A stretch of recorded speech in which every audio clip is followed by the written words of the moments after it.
feels to me that you're not happy with your with your playing, but I think you play very well. But you seem like not good. What am I doing? That's maybe I'm wrong. Maybe you're like, oh, I'm so happy to be here on stage. I love it so much, but it doesn't feel like it. My first suggestion to you is, or maybe to share with you that we performers, I include all of us, we carry such a bag when we go on stage, and nobody knows what's in that bag, but it's a full bag of depression, of that person left me, or this person died, God knows what.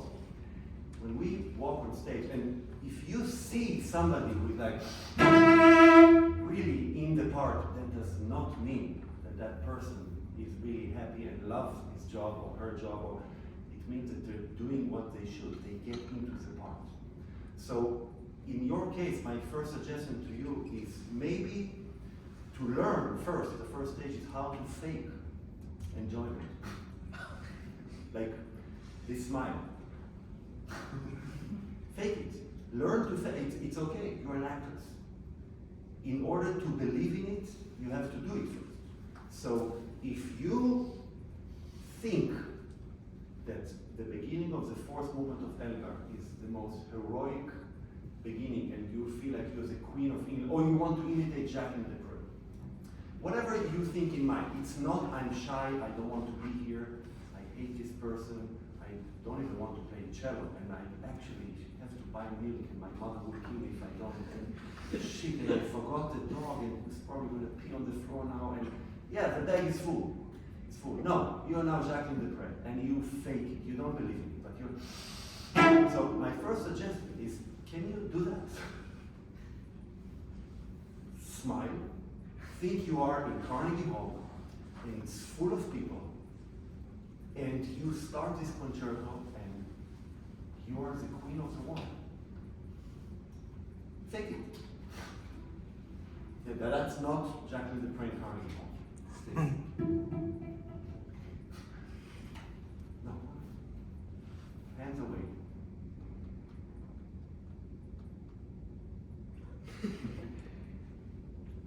Yes. Look at the conductor and say, Maestro, I allow you to start because I decide. You start, but I decide. Spotlight is on me.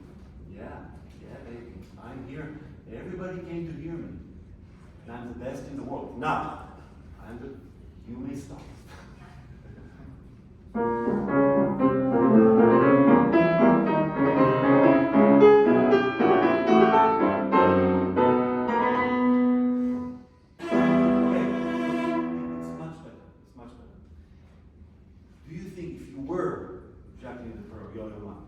You would come to the concert and you would sit the first row, you'd be really excited, you waited the whole year. Would your man do this? Play the tutti once? Play.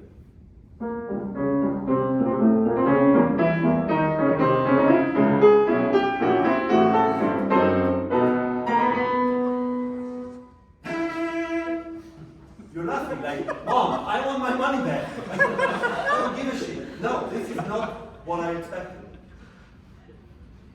No, the tutti, yeah, you're not playing, but you're still the queen. So you allow her to play, and then you're in the part.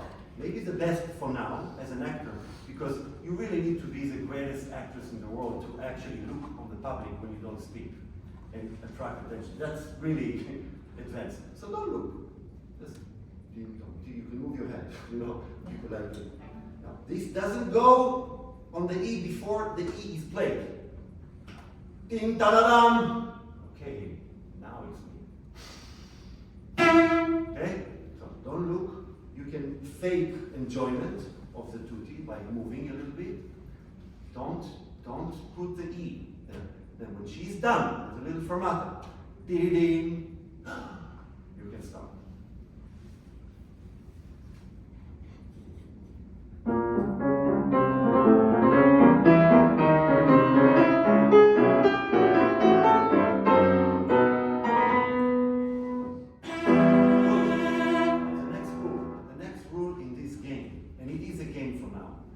When we breathe, breathe when we start a phrase in a concerto that is not pianissimo.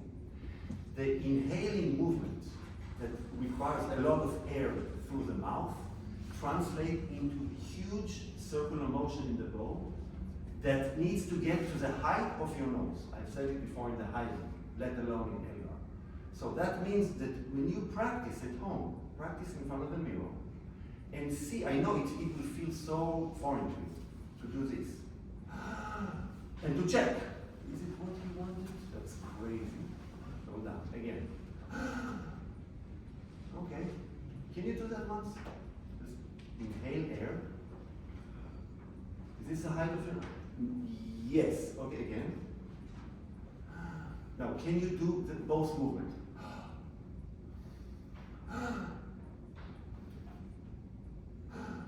Through the mouth. T. This movement. The height of your nose, it's not there. Yes, again. Good. Now do this. So the exhale when it goes down. Go down to the cello. Boom. Again. But drop it as if there's no string. Drop it. Yeah, you're stopping.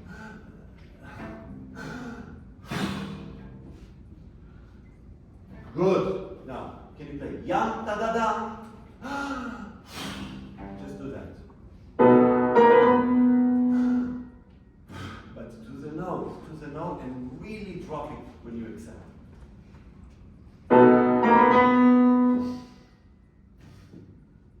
Now, when you do it, look at the exit sign. So yam da da da.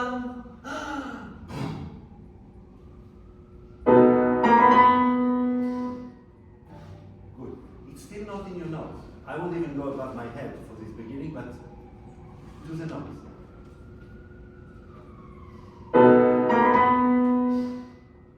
Good. Now add the E. Yam, da da dam. Just that.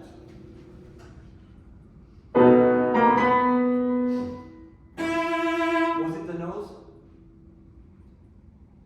Not, I mean, it's amazing already. It's much better. It's not. Now we are playing a game. This is not anything connected to Elgar. Okay, I just want to see if, as a musical athlete, you are able to do that. To look up to the exit sign, to inhale, to exhale, and to translate that into a cellistic motion to the height of your nose and to drop on the cello. Don't do it when you play Elgar. I just want to see if you're able to do it. As an athlete, can you inhale, exhale, inhale, and just do that? Am I right in connection to, I don't know, but show me that you're able to do it.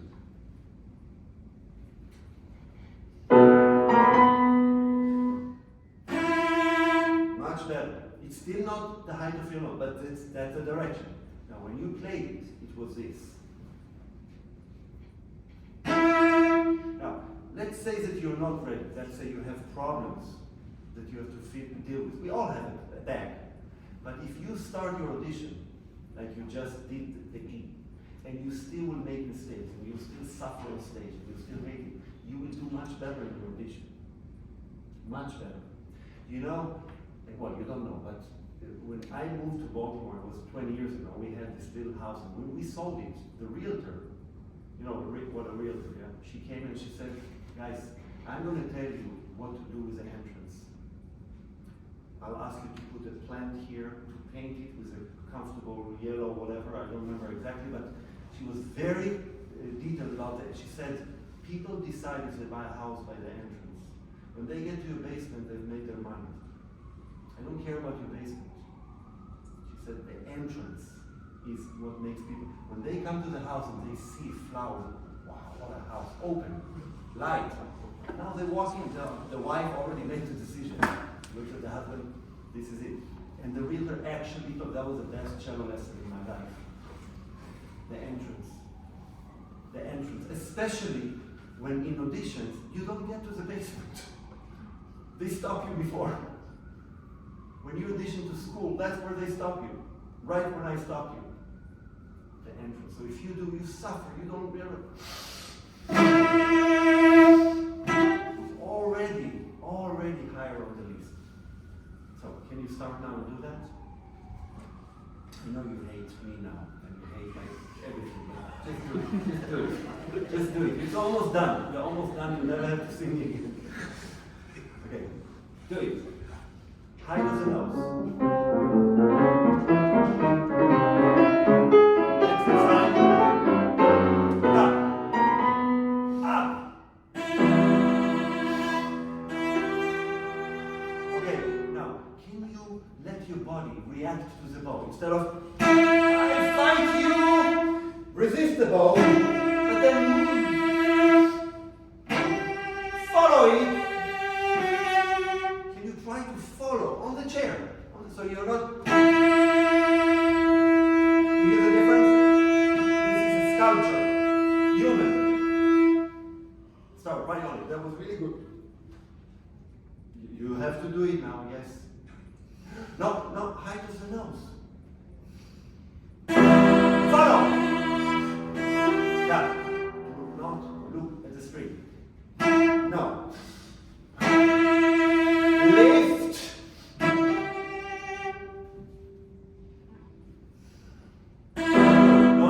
Don't look. Follow. Put the body on the chair. Now, it's so much better.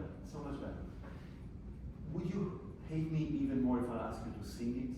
I'll sing with you. We'll all sing with you, okay? We all know. Let's all sing with you. Now, I would like you to sing it and to feel like a knife in your heart. I don't know that feeling, I'm imagining it. Every time you hear the orchestra joins you on a note. I'm not even saying what harmony it is. Whatever you feel. T. Let's orchestra plays, yes? So let's sing it. Tam, ta-da, nothing, ta-da, ready? No, wait.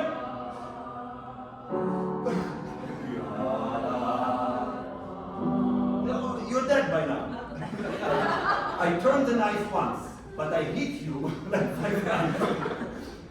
The turn was the magical one. But here, you have to somehow show me in your audition that you feel it.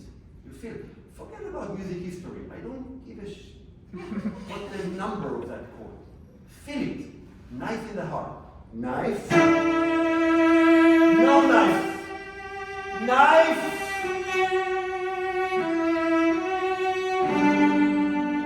No, you're almost dead. Another one. Now, you're going to turn it. And you are dead.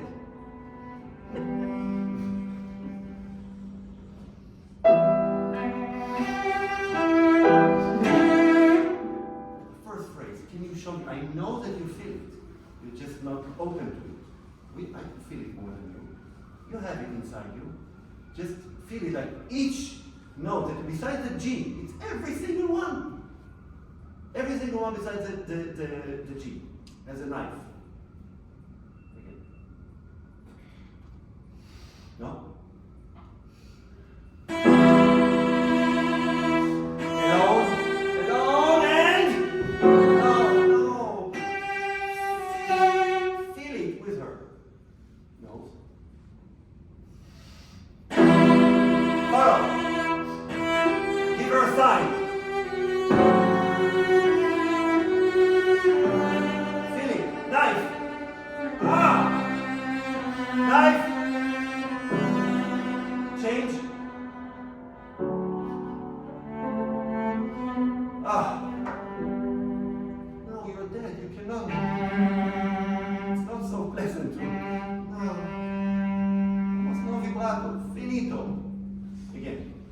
Much better. The entrance to the house. That's the most important, this phrase.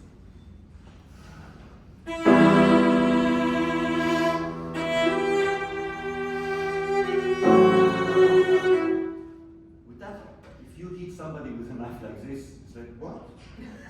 What did scratching somebody you like. Knife in the heart. Ta-dee-dee-da-da.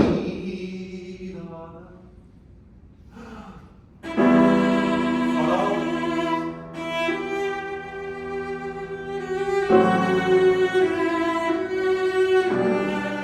Give her a sign.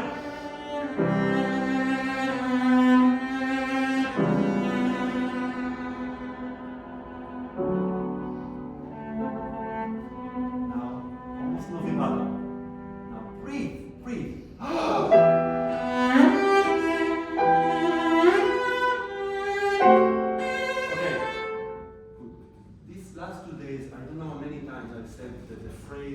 Usually, not always, usually, 90% of the time, will have 3 steps.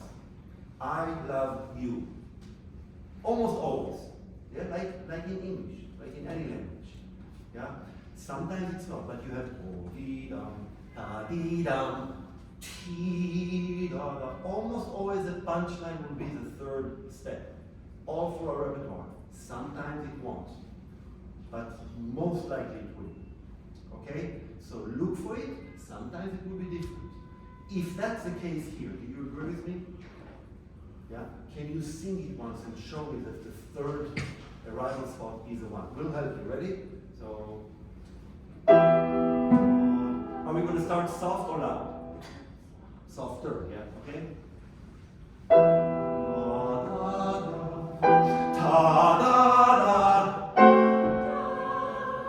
That's the one. That's the one. Okay? Now within that, it's like the train goes forward. Within that phrase we have appoggiaturas. Do you know what's an appoggiatura? Tension and release. So where is appoggiatura? Is it, did you sing it? Did you sing like this? Did any of us sing like this? La-dee-ah, la-dee-ah, or ta-dee, ta-dee. Yeah? You don't play like this. And go on YouTube, all the colored videos are also like this.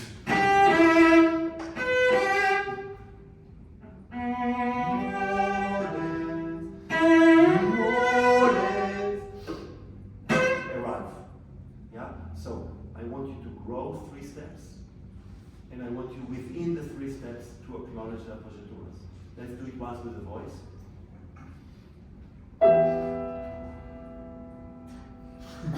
Okay, we'll help you.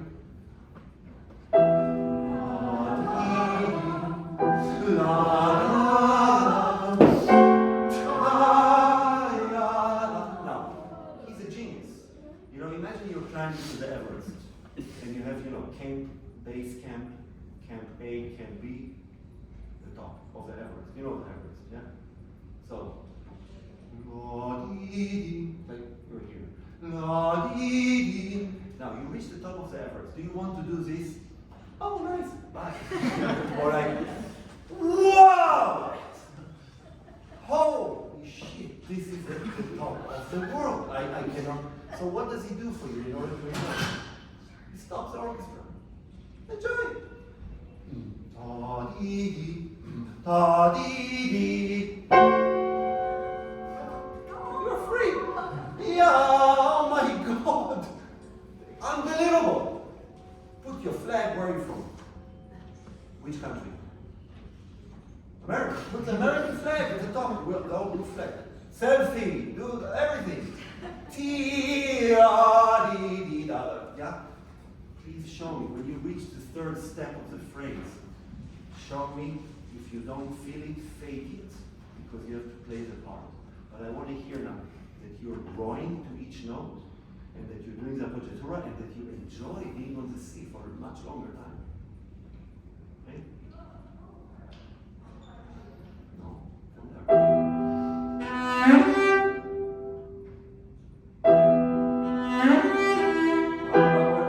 Which note did she vibrate? Which only note did she vibrate? The last one.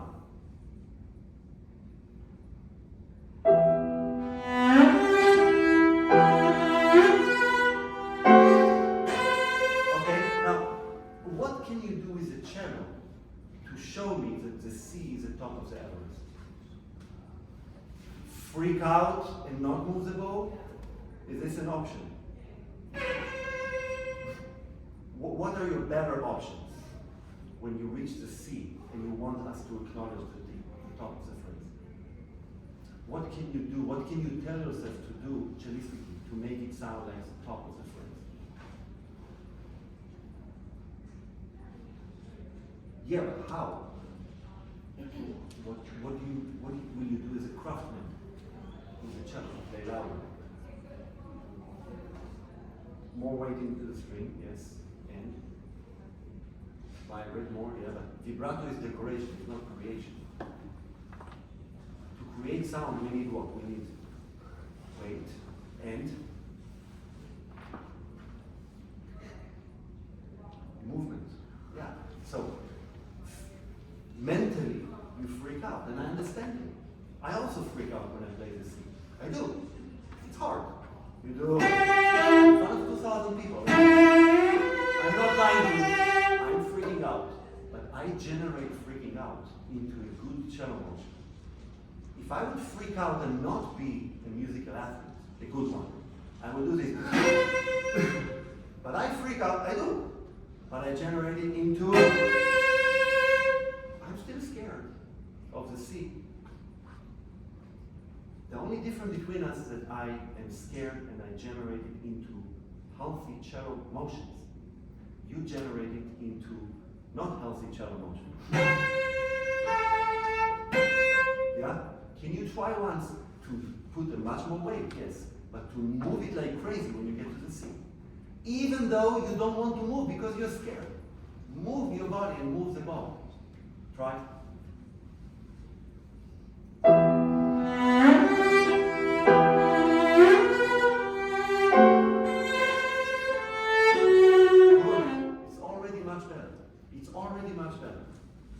I want to give you this example because it's really important that you guys understand we are not different than other athletes. I remember that you used to come circus here next to Julia sometimes. No, maybe not. But have you been in the circus ever? Yeah. You know, these days they don't have lines, under and the guys that walks on the pole walks on a rope with a pole. Yeah. They have to cross. In the old days, there would be lions down there, and they know if they fall, they're dead. And everybody's excited to see that they don't. And they're pros. They're really professional athletes. So, are they professional because they know how not to fall, or they know how to generate freaking out from the lions into good motion? How will I prove to you that they are? If I walk on that rope, or you, or any of us, we're not professional circus athletes. I would walk and I would see the lions and I would freak out. What would happen to me? I would fall. The guy that does it every night, he still knows if he falls, he's eaten by a lion. He sees a lion. He generates it into breathing, into good motion that will allow him to stay and to use the pole on the rope. That's it. Nobody said ever that to walk on the road, they're not scared. Yeah? You guys sometimes think that we, the more professional ones that sit on stage, we're not nervous, or we're just so good that we don't. We get nervous, really nervous. Some of us drink a lot, some of us do other things. I don't want to.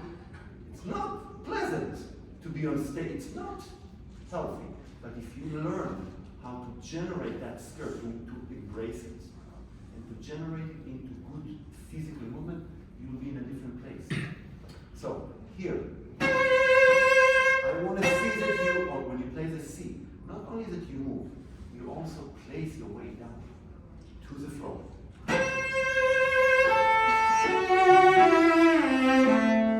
And instead of, oh my God!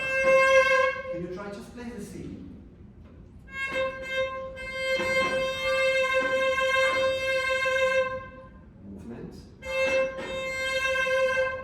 Movement of the body, not the bow alone. Yeah, think of the bow as wind and your body as a tree. I'm serious. Roots are on the ground, trunk of the tree. Is it resistant to strong wind or is it flexible to strong wind? Flexible. If you want to stay alive, you're flexible. So when wind hits a tree, in nature, look outside, if the wind hits a tree, the first reaction would be resistance. Wind. Once the tree realizes it's too strong, what does it do? Yeah, bends, follow it. Otherwise we break it, the wind will win. So the first reaction that we have to the movement is resistance. Always resist. But then realize on a long note, they're going to win. If I keep resisting, I have to do this, it will sound choked. But if I let go, I let the wind, the movement win. So I resist, and I follow. So it's against and then follow. Once you hit the note, go against the bow, but then follow it. Try.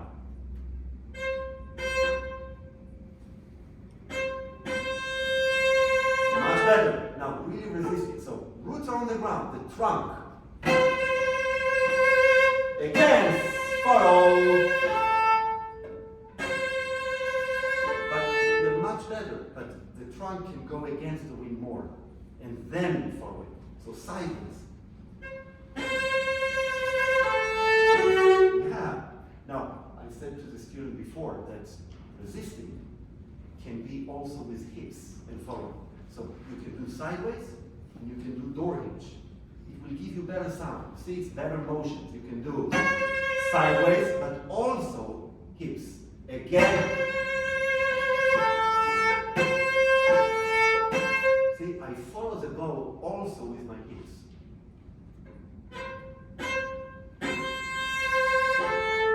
How does it feel? Yeah, now let's see if you do it. Oh my God, oh my God. See, what shall I do? Resist, follow. And then people ask, oh my God, on that C, what did you think about? I was blown away. I thought about resist, follow, door hinge. Really? Yes. Try.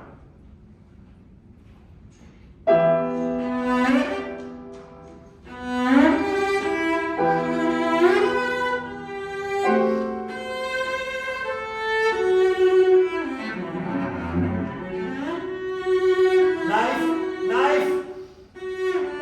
Ah, that's.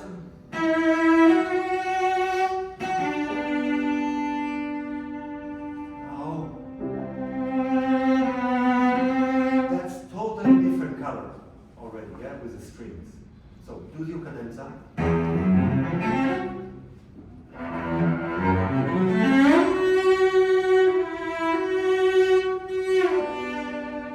change the color, both speed.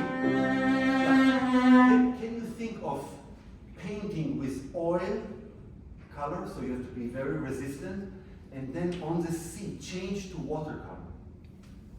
Have you ever painted with watercolor, like light blue? If you press it, you make a hole in the paper. You cannot press watercolor. So, I don't want to say press, but use weight. If you want, even on the same string, change the painting. Go to a different page, use light blue. Play the beat.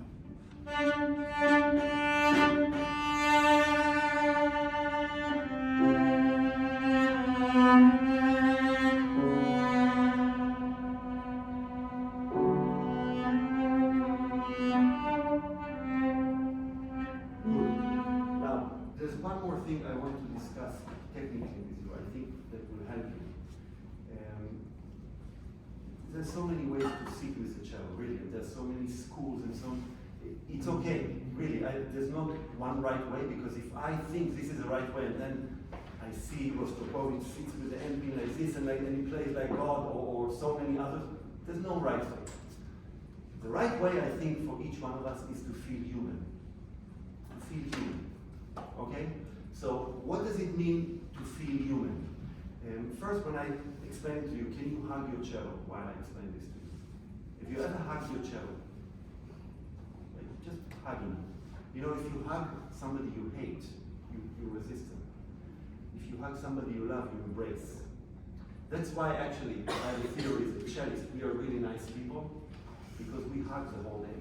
You know, we do this pianist, violinist, we hug. So even the way you hug now is like this. Do you hug somebody you love like this? Okay, is this enough? Can I go? Oh, yes.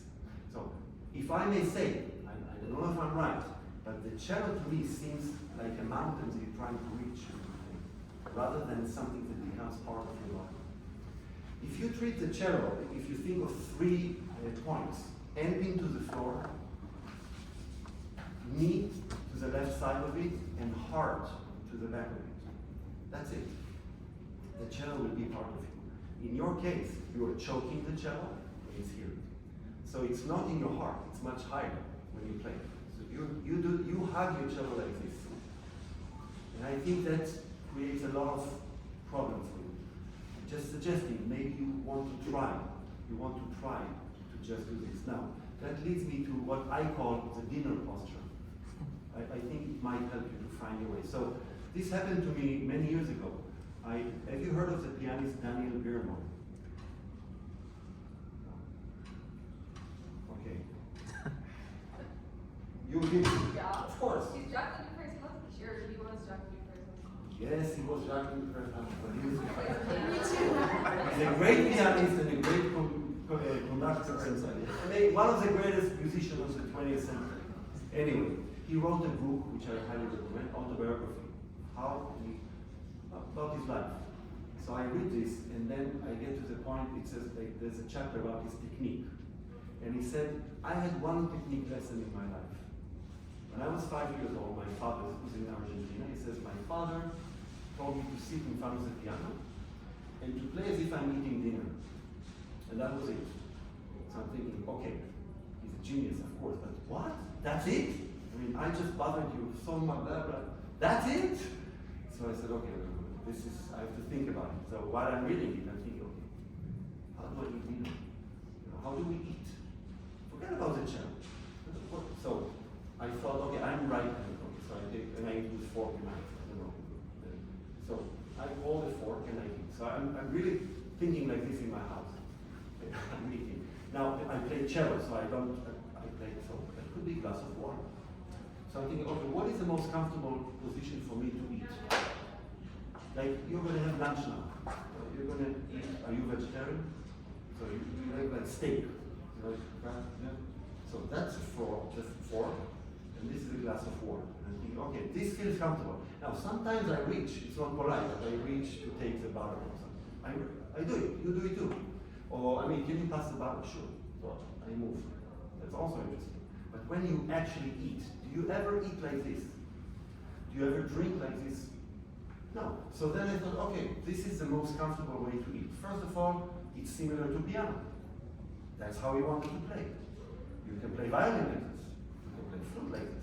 You can play guitar like this. You can play anything in the dinner posture.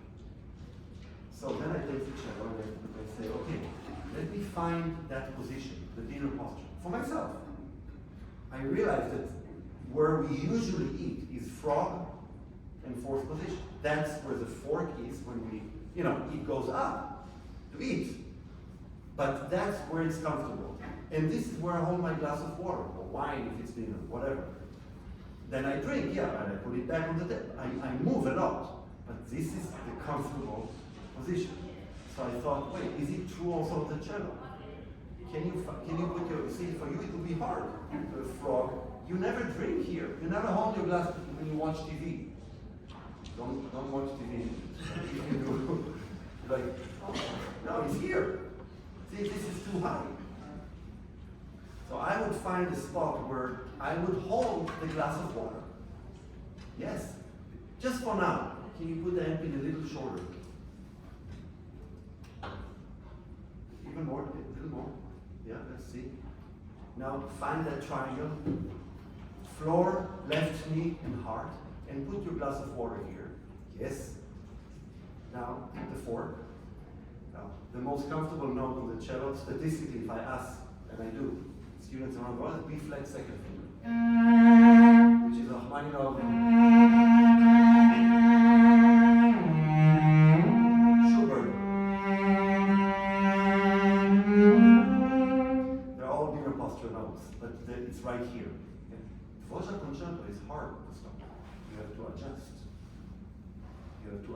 adjusts the dinner posture. Now, that leads me, this looks much better. Look at it. You look now, I could replace the cello with a glass of water and a fork. Now, we don't play like this. We play in other places in the body. We play in other spots here. We move the glass of water. But we never do it without adjusting our body. So if you play... Yes, I take the glass, I put it in the cupboard. Yeah, what do I do with my hips? Yes, of course. And what do I do if I give the glass to somebody else? That's a shift. See? I shift. The same motion. So it's much harder to do it when you're not. Find your dinner posture. Now hug. Then yes. Does it feel comfortable? Not the cello playing. Hug. It's become part of it. Now, second finger frog. Now, can you do this with your elbows? Just feel that they push you down. Now, can you melt on the chair? Move on the chair a little bit. Good. Now, can you activate your hips? She's like, what the hell? This is not a cello lesson. It is. Yeah. Now, what happens when we play down bow? I just talked about the tree, but it's the same thing. You know, when I have to move something to her, eventually I will follow. I will follow. It's not comfortable to just do this. So when I start the Elgar,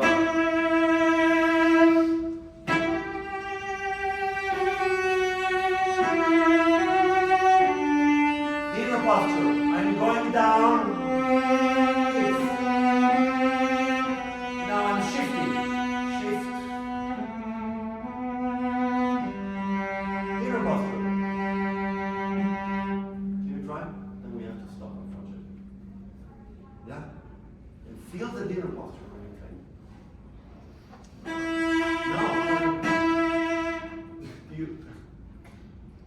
No. Don't think of cello. Think of eating. Do you ever do that? Okay, let's eat. It's not comfortable.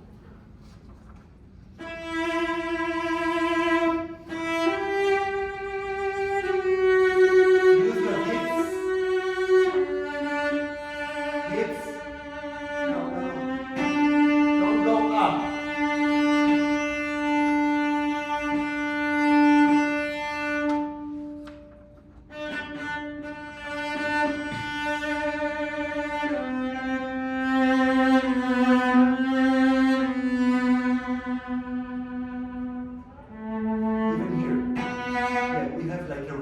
Jump, yeah, but still we use also the hips. No,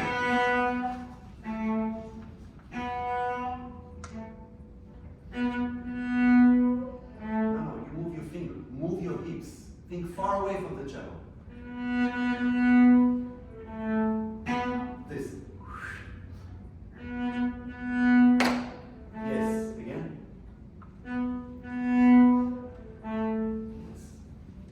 So all of those things will help you to just simply have the cello more in a dinner posture. But this was really important for me to share with you, this information. But more important for me was to share with you the information about how to behave on stage, because a masterclass is not a lesson. Yeah, you have to play the part. Yeah. So I hope it helps. Do you have any questions? Just leave you alone, okay? Anybody else has a question before we finish? I do. I was just curious about when you talk about resistance at the beginning. How would you describe that as opposed to going with the bow? Because in the beginning, there are a few things. First of all, there's a lot of weight in the beginning. Most of our natural weight is in the front. That's where it is. So if I play shorter note, I actually just move against to resist it. If I follow it, the natural weight becomes like a balloon. It goes away. It goes away. However, at the end of the bow, I need to implement the weight. There's no weight here. For me to have weight on it, I can either press, pronate, or follow, so I can really hang. I would like to hang.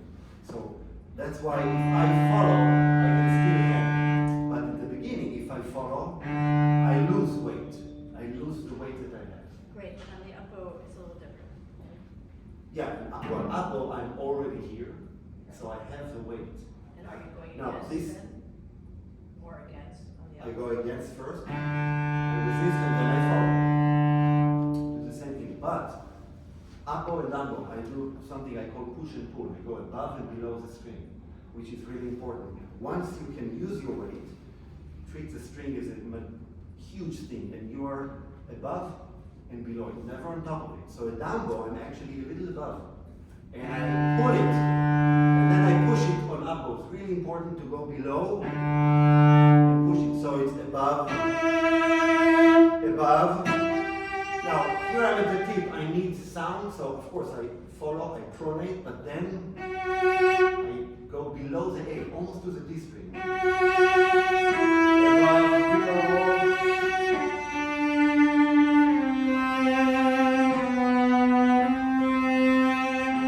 So I can play here and write.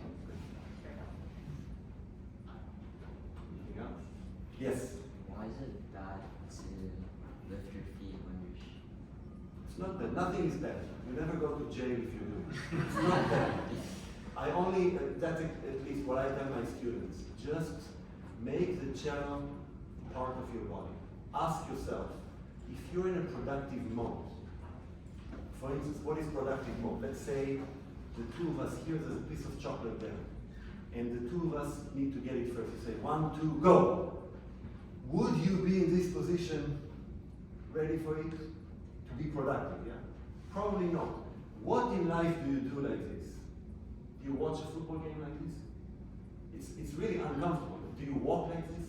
Do you read like this? You don't do anything like this. I meant like one of your feet when you're shifting. You can shift your weight. Shift your weight like a tree. Much more than any of you did do it. Much more. But don't shift your feet. Lifting the feet, you lose the gravity. You really lose the gravity. Having said that, some famous cellists do it. Yes, you're right. I still don't think it's right. But you can play really well doing it. You know, some people are so talented they play well also like this. That doesn't mean it's humanly right to say it like this. But if you feel, you know, if you sit in a table and you do reach that spot and you feel that you do it with your feet, maybe you could try to play with it, but I doubt it. It really is hard.